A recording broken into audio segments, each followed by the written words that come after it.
नमस्ते छात्रों, कैसे हैं आप सब। आज शाम में हम पढ़ेंगे काव्य खंड क्षितिज कक्षा 9 के पाठ में कबीर के दोहे। करीब 7 दोहे हैं, उन दोहों को हम आज पढ़ेंगे। तो सबसे पहले शुरू करते हैं काव्य पाठ, और फिर हम एक दोहे के बाद उसका विशेष अर्थ और सामान्य अर्थ जानेंगे, और फिर अगले दोहे पर हम बात करेंगे। तो पहला है, मान सरोवर सुभर जल, हंसा केली कराही, मुक्ता फल मुक्ता चुगे, अब उड़ी अनत न जाही, अब उड़ी अनत न जाही।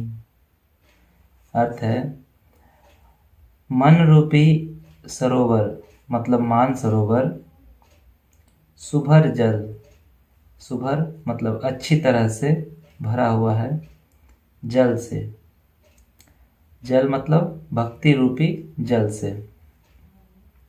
हंसा केली कराही, जिसमें हंस केली कर रहे हैं मतलब खेल रहे हैं। यहाँ हंस जीवात्मा का प्रतीक है। मुक्ता फल मुक्ता चुगे, अब उड़ी अनत न जाए। मुक्ता फल मतलब मोती, मुक्ता चुगे मुक्त होकर, निर्द्वंद होकर जो विचरण करते हैं उसको मुक्ता कहते हैं। तो मुक्ता मुक्ता फल चुगे, जो मुक्ता है वो मुक्ता फल चुग रहा है। अब उड़ी अनत न जाहि, अब वे कहीं और जाना नहीं चाहते हैं, वे भक्ति के भाव में सराबोर हैं। एक बात है इसमें कि हंस उन्होंने क्यों कहा जीवात्मा को। तो छात्रों, इसमें ऐसा है कि हंस एक ऐसा पक्षी है जिसमें ये गुण होता है कि दूध और पानी को यदि मिलाकर उसके सामने रख दिया जाए तो वह दूध को पी लेता है और पानी को यूं ही छोड़ देता है। तो हम मनुष्यों में ये विवेक होता है कि हम सत्य और असत्य से भरी इस दुनिया में से सत्य को पा लेते हैं और असत्य को छोड़ देते हैं। अगर ऐसा व्यवहार जो भी करता है वह हंस कहलाता है, वह परमहंस कहलाता है। हिंदू मैथोलॉजी में परमहंस एक उपाधि है, इसीलिए यहाँ पर हंस शब्द जीवात्मा के लिए आया है। अगला है, प्रेमी ढूंढत मैं फिरो, प्रेमी मिले न कोई, प्रेमी को प्रेमी मिले, सब विष अमृत होई, सब विष अमृत होई।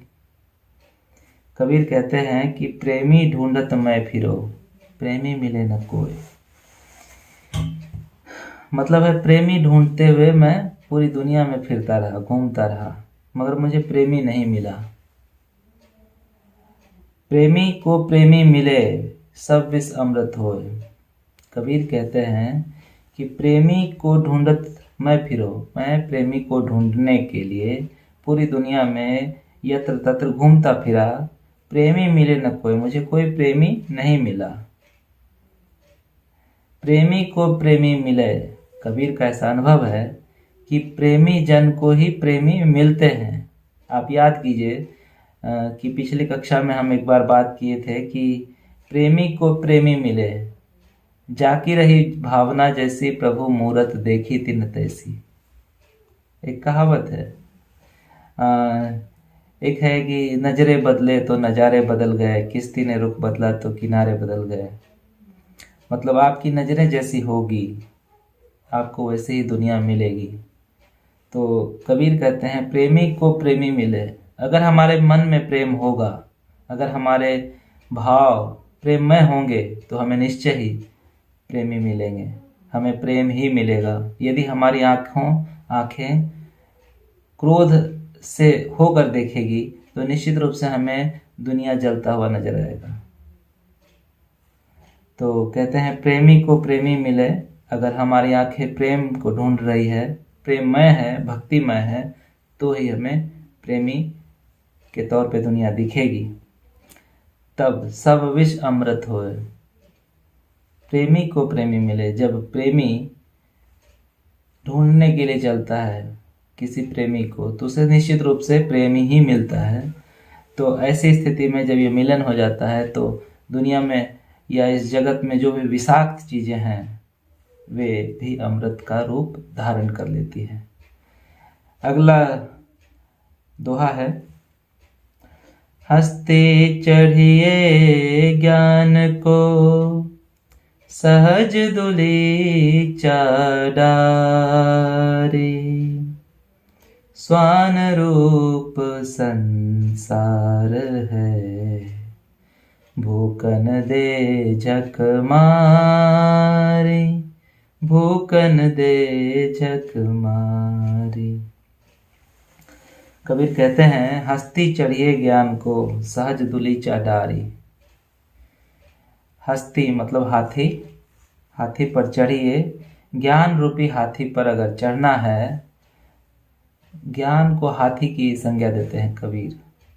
ज्ञान की ऊंचाई को, ज्ञान की महत्ता को देखते हुए, ज्ञान के स्वभाव को देखते हुए कबीर उसे हाथी की संज्ञा देते हैं। कहते हैं सहज दुलीचा डारी। अगर हाथी पे आप चढ़ेंगे, ज्ञान रूपी हाथी पर चढ़ेंगे, तो सहजता का एक चादर उसके ऊपर बिछा दीजिए, दुलीचा बिछा दीजिए, तब उस पर चढ़िए। तब आपको तकलीफ नहीं आएगी। सहजता क्या है? अगर जैसे जैसे हम एक कहावत कहते हैं अपने गांव घर में कि जिसमें फल लग जाता है जिस पेड़ में, वो फल झुक जाता है। तो ज्ञान रूपी फल को अगर हमें बांटना है तो हमें ज़्यादा से ज़्यादा सहज होना पड़ेगा। कबीर ऐसा कहते हैं कि अगर ज्ञान की हाथी पर आप चढ़ रहे हैं तो आप सहजता का चादर एक उस पर डाल दीजिए, फिर बैठिए ज्ञान रूपी उस हाथी पर।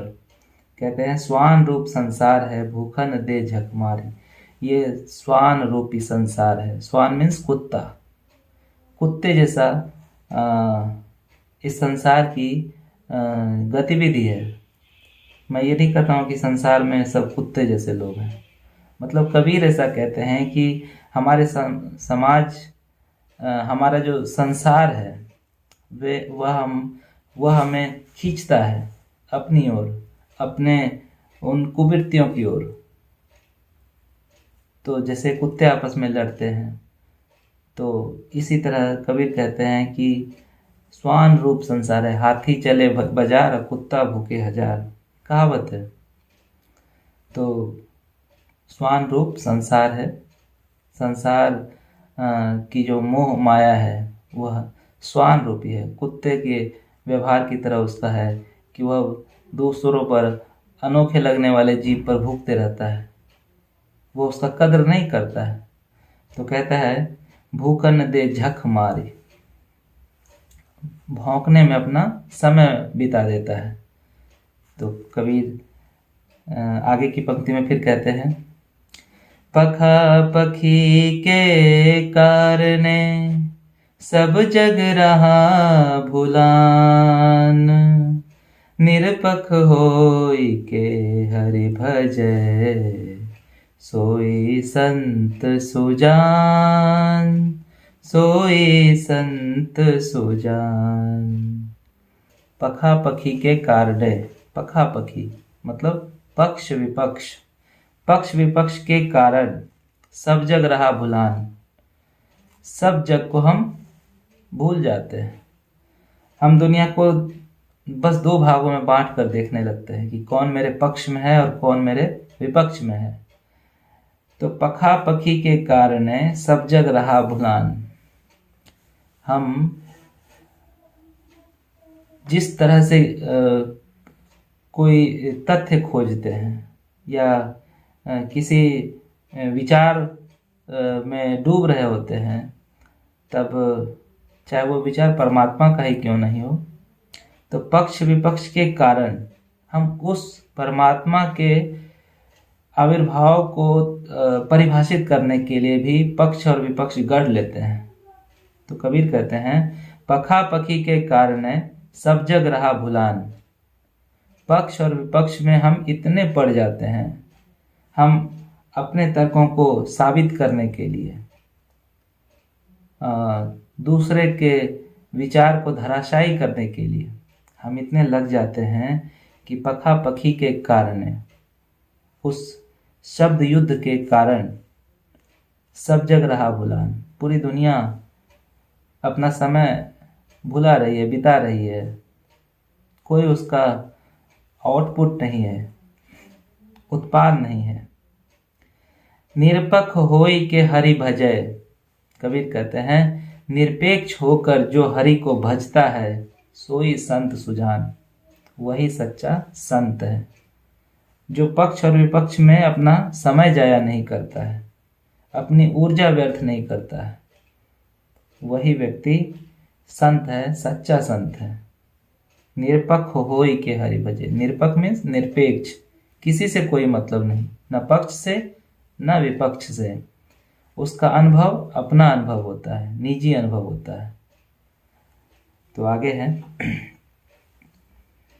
हिंदू मुआ राम कहे मुसलमान खुदाई। कहे कबीर सो जीवता, जो दुह के निकट न जाए। जो दुह के निकट न जाए। कबीर कहते हैं, हिंदू मर गए राम राम कह के, मुसलमान खुदाई, मुसलमान खुदा अल्लाह कहते कहते मर गया। कहे कबीर सो जीवता। कबीर कहते हैं, जीवित वही रहता है जो दुह के निकट न जाए, जो दोनों के निकट नहीं जाता है। अगला है, काबा फिर काशी भया, राम ही भया रहीम। मोट चून मैदा भया, बैठ कबीरा जीम। बैठ कबीरा जीम। कबीर की नज़रों में न ईश्वर में फर्क है, न अल्लाह में कोई विशेषता है। कबीर कहते हैं, काबा फिर काशी भया। जिसको कोई काबा कह के पूजता है, कबीर की नज़र में वही काशी हो गया, वही काशी है। और काबा भी वही है जो काशी है। राम ही भया रहीम। कबीर कहते हैं, जो इष्ट मेरे अगर राम है तो वही रहीम। राम और रहीम में कोई अंतर नहीं है, राम ही रहीम हो गया, रहीम ही राम हो गए। मोट चून मैदा हो, ये ठीक ऐसा ही होता है जैसे कि मोटा अनाज मैदा बन जाता है। हम गेहूं को पीसते हैं और आटा बन जाता है। तो कबीर कहते हैं, बैठ कबीरा जीम। जीम मतलब भोजन करना। कबीर कहते हैं कि कबीर जैसे व्यक्ति को, कबीर जैसे भक्त को मतलब क्या है? क्या इस मामले में वो झगड़ा करें कि ये गेहूं है, या इस मामले में तर्क करें कि ये आटा है? आटा और गेहूं के चक्कर में क्यों फंसेंगे कबीर? कबीर कहते हैं कि भक्तों को बस भोजन से मतलब होना चाहिए। इस फेर में नहीं पड़ना चाहिए कि मोटा अनाज है, उसका नाम गेहूं है, और उसका जो पिसा हुआ हिस्सा है वो आटा है। इस चक्कर में भक्त को नहीं पड़ना चाहिए, कबीर ऐसा कहते हैं। आगे है, ऊंचे कुल का जनमिया, जे करने ऊंच न होई। सुबरन कलश सुरा भरा, साधु निंदा सोई। साधु निंदा सोई। ऊंचे कुल का जन्मिया। कबीर कहते हैं, ऊंचे कुल में जन्म लेने वाला, जे करनी ऊंच न हुई। अगर ऊंचे कुल में जन्म लिया है और यदि उसकी करनी ऊंची नहीं है, मतलब उसका कार्य व्यवहार ऊंचा नहीं है, तो वह ठीक वैसा ही है जैसे सुबरन कलश सुरा भरा। सुबरन में सोने के कलश में शराब भरी हुई हो, सोने के कलश में अगर शराब भरी हुई हो तो उस सोने की महत्ता क्या कोई गा सकता है? नहीं ना। तो ठीक साधु निंदा सोई, साधु उसकी निंदा ही करते हैं। तो दोस्तों आज का यह पाठ यहीं समाप्त करते हैं। नमस्कार। उम्मीद है आपको ये अच्छा लगा होगा। अगर ये आपको पसंद आया तो ज़रूर शेयर करें, लाइक करें, और कोई प्रश्न हो तो ज़रूर कमेंट करें, मैं इसका जवाब निश्चित रूप से दूंगा। बहुत बहुत धन्यवाद।